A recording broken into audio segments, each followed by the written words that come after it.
হ্যাঁ, তুমি চাইলেই সম্ভব। তুমি চাইলেই সম্ভব। এই কারণে, কারণ জীবনটা তো তোমার। জীবনটা যেহেতু তোমার, তাই প্রবলেমসগুলো তোমাকে সমাধান করতে হবে। তোমার জীবনের সমস্যাগুলো তোমাকেই সমাধান করতে হবে। না, অন্য কেউ এসে তোমার জীবনের সমস্যাগুলোর সমাধান করে দিয়ে যাবে না। এই পৃথিবীর অন্য কেউ তোমার সমস্যার সমাধান করতে পারবে না। তোমার সমস্যার সমাধানগুলো তোমাকেই করতে হবে। হ্যাঁ, তোমাকেই করতে হবে। কিছু মানুষ পরামর্শদাতা হিসেবে কাজ করবে। কিছু মানুষ তোমাকে সাজেশন দেবে। তোমাকে বলবে, এমনভাবে করা উচিত, এমনভাবে করো না। তোমাকে বলবে, এটা সঠিক, এটা সঠিক না। কিন্তু বলবে তাদের ভূমিকা এতটুকুই। তারা তোমাকে সাজেশন দেবে, কিন্তু তোমার জীবনের যে প্রকৃত সমস্যা, সে সমস্যার সমাধান তোমাকেই করতে হবে। আর তোমাকে বলে রাখি, এখনো কিন্তু সময় শেষ হয়ে যায়নি।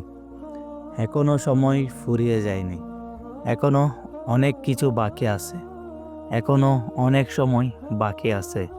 কিন্তু এই সময় কতক্ষণ থাকবে সেটা বলা অন্তত কঠিন।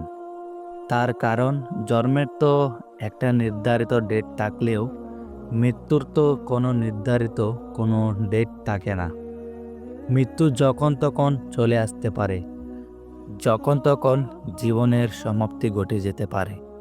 তাই সত্যি বলতে গেলে এই ছোট্ট জীবনে এত দুঃখ করে, এত কষ্ট নিয়ে কোনো লাভ নেই। জীবনটা অনেক সংক্ষিপ্ত। আজকাল তুমি নিজেও তো দেখতে পারছো, মানুষের বয়স লাগে না মৃত্যুর জন্য। না, আমাদের যে ধারণা যে মানুষ বৃদ্ধ হলেই মারা যায়, তেমনটা কিন্তু নয়। তেমনটা নয়। হ্যাঁ, আমাদের জীবনে মৃত্যু যখন তখন যে কোনো মুহূর্তে, যে কোনো পরিস্থিতিতে আসতে পারে।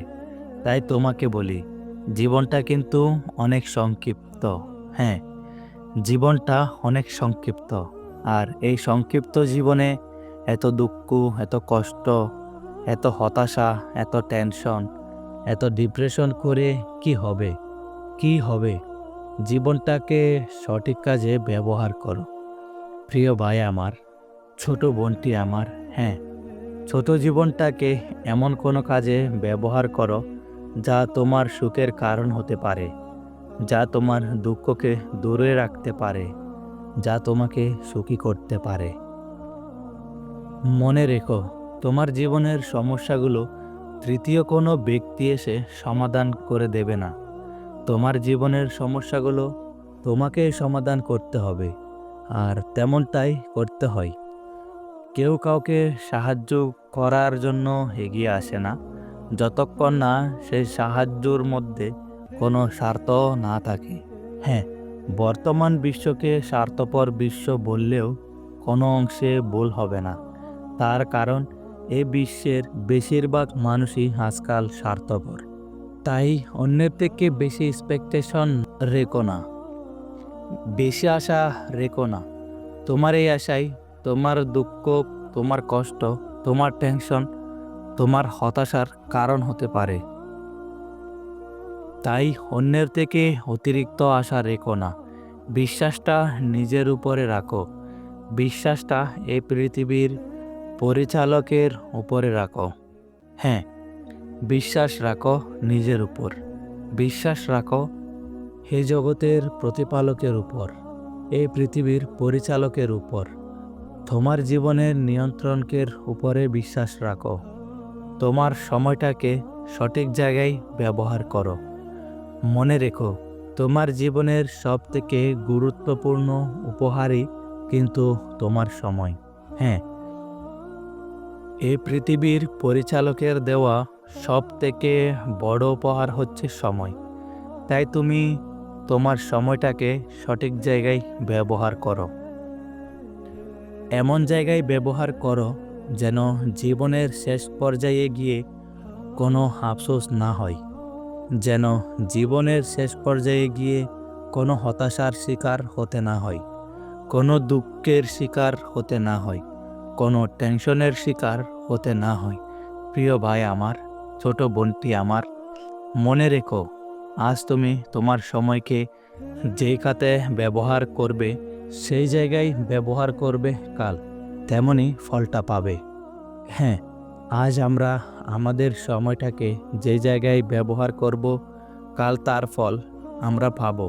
সেটা হোক ভালো অথবা খারাপ, সেটা হোক ভালো অথবা মন্দ,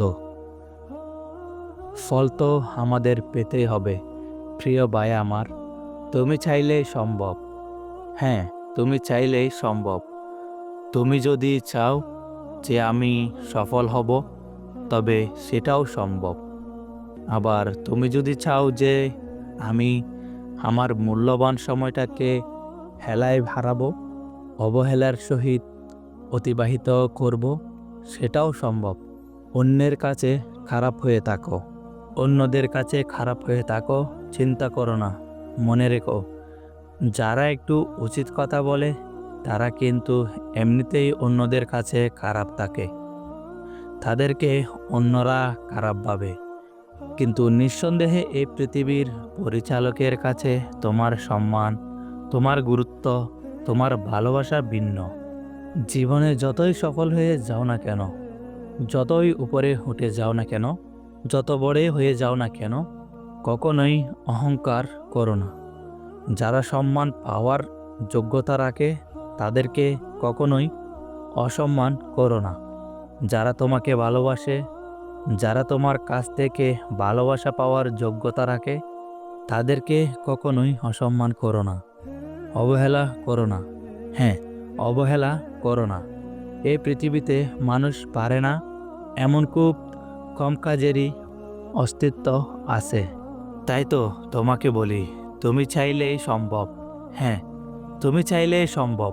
মনে রেখো, জীবনটা কিন্তু সংক্ষিপ্ত। আর এই সংক্ষিপ্ত জীবনে এত টেনশন করা যাবে না, এত দুঃখ নেওয়া যাবে না, এত হতাশার মধ্য দিয়ে দিন কাটানো যাবে না। না, এত হতাশের মধ্যে দিয়ে দিন কাটানো যাবে না। কিসের দুঃখ নেবে তুমি? কিসের এত টেনশন নেবে? তোমার কি মনে হয় বিচারটা সমান হবে না? শেষ বিচার কিন্তু সবার জন্যই সমান হবে। এই পৃথিবীর মানুষের কাছে এক একজনের ভ্যালু, এক একজনের গুরুত্ব, এক একজনের সম্মান এক এক রকম হলেও এই জগতের প্রতিপালক, এই পৃথিবীর পরিচালকের কাছে সবার সম্মান, সবার গুরুত্ব কিন্তু সমান। হ্যাঁ, তোমার যা গুরুত্ব, একজন ধনী ব্যক্তি, একজন প্রভাবশালী ব্যক্তির গুরুত্ব কিন্তু সমান। শুধু তাই নয়, একজন ভিখারির গুরুত্ব কিন্তু সমান। তাই কখনো কাউকে অবহেলা করো না, কখনোই কাউকে অবজ্ঞার চোখে দেখো না। তার কারণ তুমি যাকে গুরুত্ব দাও না, তুমি যাকে গুরুত্ব দাও না, সে মানুষগুলো দেখো তুমি হয়তোবা ঘৃণা করো, হতে পারে সে মানুষগুলো অন্য কারোর পছন্দের। তাই কখনো কাউকে অসম্মান করো না, কখনো কাউকে অবজ্ঞার চোখে দেখো না, অবহেলার চোখে দেখো না। কখনো কারোর সাথে নিজেকে তুলনা করো না। না, কখনো কারোর সাথে নিজেকে কম্পেয়ার করো না। তার কারণ compare kills joy of achievement. তুলনা তোমার কৃতিত্বের আন্দোলনগুলোকে হত্যা করে। তুমি যেটা অর্জন করেছো সেটাকে হত্যা করে। এটুকু মনে রেখো, মৃত্যুর স্বাদ কিন্তু সকলকে গ্রহণ করতে হবে। হ্যাঁ, মৃত্যুর স্বাদ কিন্তু সকলকে গ্রহণ করতে হবে। একজন কোটিপতিও ছাড় পাবে না, একজন ভিখারিও ছাড় পাবে না, এবং এবং তুমিও তার বিকল্প নয়। আমাদেরকেও মৃত্যুর স্বাদ গ্রহণ করতে হবে। তাই এত দুঃখ, এত টেনশন, এত হতাশা, এত ডিপ্রেশন, এগুলো করে কি লাভ? এগুলো করে কি হবে? আলটিমেট কোনো কিছুই লাভ নেই। না, টেনশন করে যে কোনো কিছুই বৃদ্ধি পায় না, তেমনটা কিন্তু নয়। টেনশন করে বৃদ্ধি পায় তোমার ব্লাড প্রেশার, রক্তের চাপ, টেনশন করে তোমার ব্লাড প্রেশারটা বৃদ্ধি পায়, যার ফলস্বরূপ তোমার শরীরটা অন্যান্য রোগের খাবারে পরিণত হয়। শোনো, যে চলে গিয়েছে সে কখনোই তোমারই ছিল না, আর যে তোমার আছে সে কখনোই তোমাকে ছেড়ে অন্য কোথাও যাবে না। হ্যাঁ, নিজের দুঃখের কারণ যেই হোক না কেন, নিজের সুখের কারণ নিজেকেই হতে হবে। নিজের সুখের কারণ নিজেকেই হতে হবে। এই সুখ বলো বা দুঃখ, এগুলো একটা উপলব্ধি। হ্যাঁ, সুখ একটা উপলব্ধি, দুঃখ একটা উপলব্ধি। আসলে জিনিসটাকে যদি একটু সংক্ষেপে বলা হয়, তাহলে বিষয়টা এমন দাঁড়াবে যে আমরা মনে করি আমরা সুখী, তাই আমরা সুখী। আবার আমরা মনে করি যে আমরা দুঃখী, তাই আমরা দুঃখী। এগুলো আমাদের চিন্তা ভাবনার উপরে ভর করে। আমরা কেমনভাবে দেখেছি তার উপরে নির্ভর করে। আর আমরা কেন দেখছি আর আমরা কোন পরিস্থিতির মধ্যে আছি তার উপরে নির্ভর করে আমাদের চিন্তা ভাবনা। কিন্তু তুমি যদি তোমার চিন্তা ভাবনাকে কন্ট্রোল করতে পারো, তুমি যদি তোমার পজিটিভিটিকে বাড়াতে পারো, যদি তুমি তোমার পজিটিভ চিন্তা ভাবনাকে বৃদ্ধি করতে পারো, তাহলে নিঃসন্দেহে তুমি সুখ অনুভব করবে। তাহলে নিঃসন্দেহে তুমি সুখ অনুভব করবে। তাহলে নিঃসন্দেহে তুমি এই পৃথিবীর পরিচালককে ধন্যবাদ দিতে বাধ্য হবে। তার কারণ প্রকৃত অর্থে আমরা সুখী। হ্যাঁ, প্রকৃত অর্থে আমরা সুখী। আমরা যে সুস্থ আছি, এটা কি আমাদের কাছে কম পাওয়ার নয়? হ্যাঁ, ছোটোখাটো অসুবিধার মধ্যে দিয়ে অনেকেরই দিন মাঝে মধ্যে অতিবাহিত হয়। সেটাকে এত গুরুত্ব দেওয়ার কিছু নেই। সময়টা এসেছে চলে যাওয়ার জন্য। মনে রেখো, পরিস্থিতিটা এসেছে চলে যাওয়ার জন্য। চিরস্থায়ী নয় কোনো কিছুই। আর এটাও যে চিরস্থায়ী হবে না এই বিষয়ে কোনো সন্দেহ নেই। এসেছে যেখানে চলে যাবে।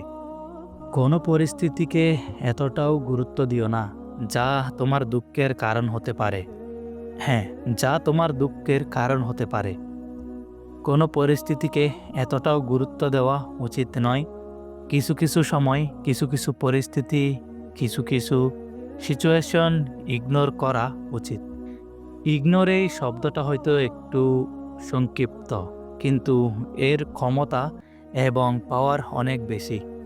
আমরা আমাদের জীবনে অনেক পুরনো কথা যেগুলোকে অন্তরে গেঁথে রাখি, যার ফলস্বরূপ দুঃখ ছাড়া আমরা কিন্তু কিছুই পাই না। সেই সমস্ত জিনিস, সেই সমস্ত কথা, সেই সমস্ত পরিস্থিতিগুলোকে ইগনোর করা উচিত। তুমি যেদিন তোমার অপ্রয়োজনীয় জিনিসগুলোকে ইগনোর করতে পারবে, যেগুলো গুরুত্বপূর্ণ নয়, তবুও তুমি তাকে গুরুত্ব দিয়ে থাকো, সেগুলোকে ইগনোর করতে পারবে, সেদিন থেকে তোমাকে কেউ সুখ থেকে বঞ্চিত করতে পারবে না। হ্যাঁ, সেদিন কেউ তোমাকে দুঃখের মুখোমুখি করতে পারবে না। তাই ইগনোর করতে শেখো। যে সমস্ত জিনিস, যে সমস্ত ব্যক্তি তোমার কাছে অপ্রয়োজনীয়, সেগুলোকে ইগনোর করতে শুরু করো। পরিস্থিতিকে বোঝার চেষ্টা করো। প্রিয় ভাই আমার, প্রিয় ছোট বোন আমার, শোনো, পরিস্থিতিকে বোঝার চেষ্টা করো। এই যে আমরা ভাবি যে সুখ সব সময় আলাদা করে আসবে, সুখ সব সময় কারো জীবনে আলাদাভাবে আসেনি আর আসবেও না। তোমাকে কিন্তু প্রতিটা দিনের মধ্যেই সুখ খুঁজতে হবে, প্রতিটা দিনকেই উপলব্ধি করতে হবে, প্রতিটা দিনকেই গুরুত্ব দিতে হবে। মনে রেখো, সময়টা কিন্তু সংক্ষিপ্ত, জীবনটা অনেক সংক্ষিপ্ত। তাই প্রতিটা দিন কিন্তু তোমার কাছে গুরুত্বপূর্ণ। প্রতিটা সময়, প্রতিটা মুহূর্ত তোমার কাছে গুরুত্বপূর্ণ। আর এই গুরুত্বপূর্ণ সময়টাকে দুঃখ, কষ্ট, হতাশা, অবহেলা এগুলো দিয়ে অতিবাহিত করো না। এগুলো দিয়ে নিজের দুঃখের মাত্রাকে বাড়িও না, নিজের কষ্টের মাত্রাকে বাড়িও না। মনে রেখো, সময়টা সংক্ষিপ্ত, আর এই সংক্ষিপ্ত জীবনে তোমাকে অনেক কিছুই করতে হবে, দেখতে হবে, অনেক কিছুই করে দেখতে হবে। হ্যাঁ, তোমাকে অনেক কিছুই করে দেখতে হবে। না, এর জন্য টেনশন করা কোনো প্রয়োজন নেই। জাস্ট তুমি তোমার সময়টাকে সঠিক জায়গায়, সঠিক প্রয়োজনে ব্যবহার করো। হ্যাঁ, সঠিক ক্ষেত্রে ব্যবহার করো। তুমি যতটা সময় অতীত এবং ভবিষ্যৎ নিয়ে পড়ে থাকো, ততটা সময় নিজের বর্তমানকে দাও। হ্যাঁ, নিজের বর্তমানের পিছনে ব্যয় করো। তার কারণ মনে রেখো, আমাদের হাতে কিন্তু কোনো অতীতের কন্ট্রোল নেই এবং কোনো ভবিষ্যতেরও কন্ট্রোল নেই, আছে শুধু বর্তমানের। তাই বর্তমানটাকে সঠিক জায়গায়, সঠিক ক্ষেত্রে ব্যবহার করো এবং বিশ্বাস রাখো, এই বর্তমান তোমার অতীত এবং ভবিষ্যৎকে পরিবর্তন করে রেখে দেবে। হ্যাঁ, এই বর্তমান তোমার অতীত এবং ভবিষ্যৎকে পরিবর্তন করে রেখে দেবে। তাই তাই দয়া করে নিজের বর্তমানকে সঠিক জায়গায় ব্যবহার করো। আর হ্যাঁ, কখনো হতাশ হইও না, কখনো দুঃখ নিও না, কখনো কষ্ট নিও না, কখনো টেনশন করো না। না, টেনশন করে এই একটা জিনিস বৃদ্ধি পায়, তোমার ব্লাড প্রেশার। হ্যাঁ, তোমার ব্লাড প্রেশার, আর ব্লাড প্রেশার বৃদ্ধি পাওয়াটা খুব একটা সুবিধার জিনিস না, খুব একটা ভালো জিনিস না। তাই দয়া করে কখনো দুশ্চিন্তা করো না, কখনো টেনশন নিও না। শেষে তোমাকে একটা কথাই বলবো, হ্যাঁ, তুমি চাইলেই সম্ভব, তুমি চাইলেই সম্ভব। তার কারণ জীবনটা তোমার, সমস্যাগুলো তোমার, আর সমাধানটাও তুমি করতে পারবে। আর নিঃসন্দেহে তুমি চাইলেই সম্ভব। মনে রেখো, হ্যাঁ হোক অথবা লাইফ, মানুষ কিন্তু স্ট্যাটাসই চেক করে। তাই দয়া করে হতাশ না হয়ে সময়টাকে সঠিক জায়গায় ব্যবহার করো। কথাগুলো যদি আপনার মনে একটুও সাড়া দিয়ে থাকে, তাহলে আমাদের মনের কথা ইউটিউব চ্যানেলটি সাবস্ক্রাইব করে দিয়ে আমাদের পরিবারের একজন হয়ে পাশে থাকুন। ধন্যবাদ।